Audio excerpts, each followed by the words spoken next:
আজকে দেখব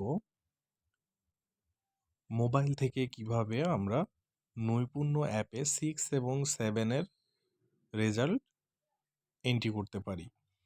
তো প্রথমে আমরা মোবাইল থেকে গুগল ক্রমটা ওপেন করে নিব।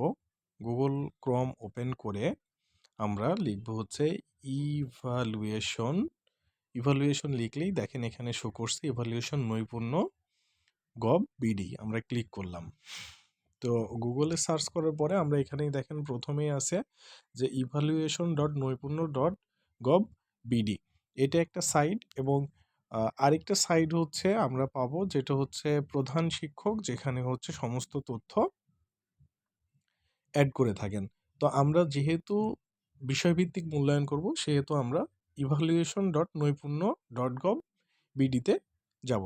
তো ক্লিক করলাম, করার পরে দেখেন এখন একটা মেসেজ দিচ্ছে যে নৈপুণ্য মূল্যায়ন ওয়েব ড্যাশবোর্ডটি কারিগরি কাজের উন্নয়নের জন্য সাময়িক বন্ধ রয়েছে। তো এটাকে আমরা আবারও একবার রিলোড করব। দেখেন রিলোড করলেই আমাদের কি সেই পেজটা চলে আসছে। এখন আমাদের একটা জিনিস মাথায় রাখতে হবে যে যেহেতু সাইটটি প্রতিনিয়ত আপডেট হচ্ছে সেহেতু মাঝে মধ্যে একটু সমস্যা দেখা দিতে পারে, বাট এখন নৈপুণ্য স্মুথলি কাজ করছে। তো এবার আমরা এখানে এই যে আমরা যেই বিষয়ভিত্তিক শিক্ষকরা ইউজার আইডি পেয়েছি, এখানে আমরা সেই ইউজার আইডিটা দিয়ে দিব। তো আমি এখানে আমার ইউজার আইডি পাসওয়ার্ড দিয়ে দিছি।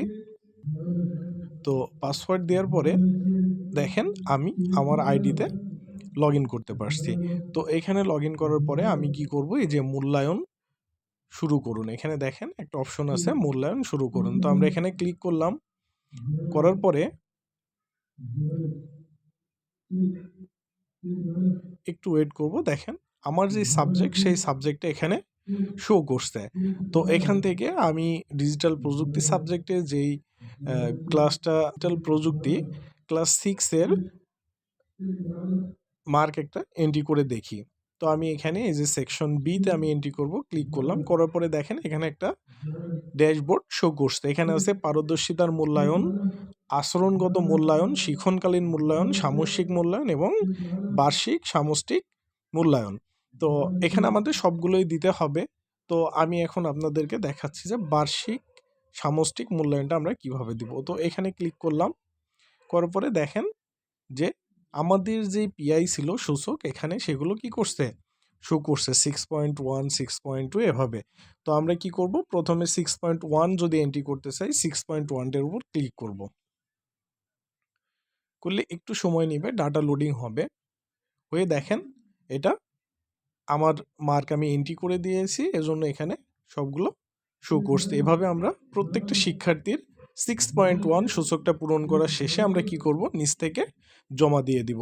তো এভাবে হচ্ছে আমরা প্রত্যেকটা পিআই এর একটা একটা করে কি করব, প্রত্যেকটা শিক্ষার্থীর জন্য পিআই ইনপুট দিয়ে দিব। এরপরে আমরা কি আচরণগত মূল্যায়নে ক্লিক করলে দেখেন যে আমাদের শিক্ষার্থী যেগুলো এন্ট্রি করা আছে এখানে সেই রোল নম্বরগুলো শো করছে। তারপরে আমরা সিরিয়ালি কি করতে পারি, এন্ট্রি করে দিতে পারি। এই যে রোল 1-এর উপরে ক্লিক করলাম, এখানে আমাদের 10টা বিআই আছে। সেই 10টা বিআই আমরা যে মার্ক তাকে দিয়েছি সেটা আমরা কি করব, এখানে পূরণ করে দিব। তো আশা করি বুঝতে পারছেন। আমরা এভাবেই এখন থেকে অ্যাপস ব্যতীত ওয়েব ভার্সন থেকে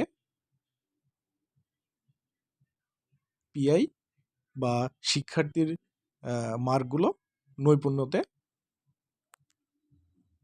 এন্ট্রি করে দিব। আর এখানে দেখেন যে ড্যাশবোর্ডটা আছে, এই ড্যাশবোর্ডে অনেকগুলো কিছু আছে রিপোর্ট। আমরা যখন এটা টোটাল এন্ট্রি করা শেষ হয়ে যাবে তখন রিপোর্ট থেকে আমরা কি পাবো, এই শিক্ষার্থীর রিপোর্ট কার্ডগুলো আমরা বের করে নিতে পারবো। আপাতত রিপোর্ট কার্ডে দেখেন কোনো কিছু শো করছে না, কারণ এখনও রিপোর্ট মডিউলটি আপডেট হয়ে আমাদের সামনে দিতে পারে নাই। তো আমরা আশা করি খুব দ্রুত এই প্রবলেমগুলো সলভ হয়ে যাবে। আর আপনারা পুরো বিষয়টি বুঝতে পারছেন। তো ভালো থাকবেন, ধন্যবাদ সবাইকে।